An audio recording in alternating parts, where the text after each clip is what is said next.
Après, c'est pas fini, il y a encore un petit truc. Hein, donc, partez pas tout de suite. Salut à tous, auditeurs de la criée de Namur. Je n'ai jamais été très loquace sur moi-même, et c'est surtout grâce à Thomas, votre crieur dévoué, que vous pouvez m'entendre aujourd'hui. Nous sommes amis de longue date, et il m'a proposé, lorsqu'il a su d'où je correspondais, de retranscrire nos discussions pour en faire un feuilleton que vous pourrez écouter à chaque fin de criée. Je me présente. Je m'appelle Olivier. Je suis originaire de Salzine et j'ai longtemps été namurois. Vous me trouverez même dans les tablettes des chasseurs. C'est d'ailleurs grâce à eux que je me suis rendu en novembre 2002, là où je suis actuellement, au Mexique. Et c'est à ce moment-là, que j'ai su que j'allais y retourner. Pendant 4 ans, j'ai travaillé dans un hôtel à Liège comme réceptionniste de nuit. Aujourd'hui, et depuis un peu plus de 4 mois, je me trouve au Mexique, dans l'état de Puebla, à environ 200 bornes de la capitale. Bien loin de Namur, sa citadelle que je prendrai plaisir à arpenter de nouveau, ou de mes chères échasses, pas facile à dire ça, et de leurs tournois. Bien sûr, parfois la Belgique me manque, mais j'apprécie l'endroit où je suis maintenant. Thomas m'a dit que vous aviez des scandales politiques qui éclataient. Ici, c'est un peu différent. La politique aussi est importante, mais on en parle beaucoup moins. Sauf dans des cas extraordinaires, comme ce matin, lorsque le président du pays, Peña Nieto, s'est adressé à la population pour confirmer qu'il ne rencontrerait pas Donald Trump et pour confirmer que les Mexicains ne payeraient jamais la construction du fameux mur.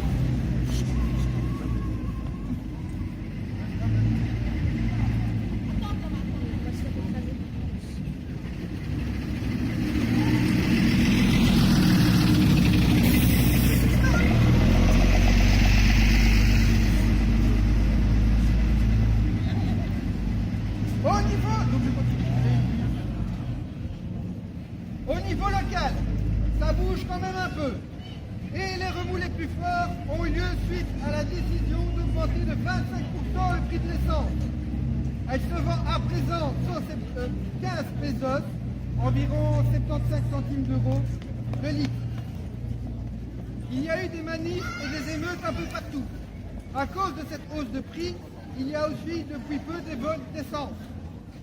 Il y a à présent un organisme, non gouvernemental bien sûr, qui vole l'essence et qui la revend en cachette à un prix beaucoup plus abordable, c'est-à-dire 6 pesos, c'est la moitié du prix officiel.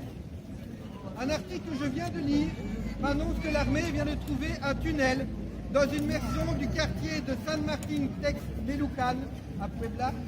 C'est un tunnel utilisé pour prélever de l'essence des oléoducs Fermex, la compagnie officielle de l'État qui vend l'essence. Donc l'essence est prélevée directement dans les oléoducs souterrains. Il y a quelques semaines de cela, des gens ont retrouvé 6 pendus à la sortie de la ville. Apparemment, un règlement de compte de ce nouveau trafic. Mais revenons à notre histoire, enfin, à mon histoire. Donc j'ai abandonné travail et maison, et famille aussi, pour me retrouver dans une autre famille mexicaine que je considère maintenant comme étant ma famille. Au début, il fallait choisir entre Mexique ou île de Pâques, alors que j'avais déjà découvert cette île perdue au milieu de l'océan Pacifique lors d'un autre voyage. Une des terres les plus isolées au monde, quoi de plus approprié pour faire une fuite vers soi-même? C'est surtout le prix du séjour qui m'a freiné. On est aux alentours de 8 000 € pour une semaine.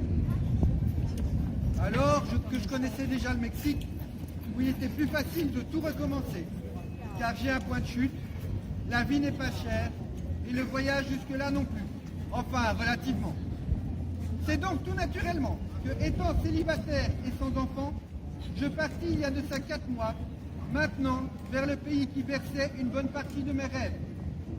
En entendant mon histoire, au fil des prochaines criées, j'aimerais, chers auditeurs, que bien que je ne me considère pas comme un modèle à suivre, que vous compreniez qu'il ne faut pas à tout prix se raccrocher à des valeurs inculquées, mais bien oser tout plaquer pour vivre ses rêves, quels qu'ils soient.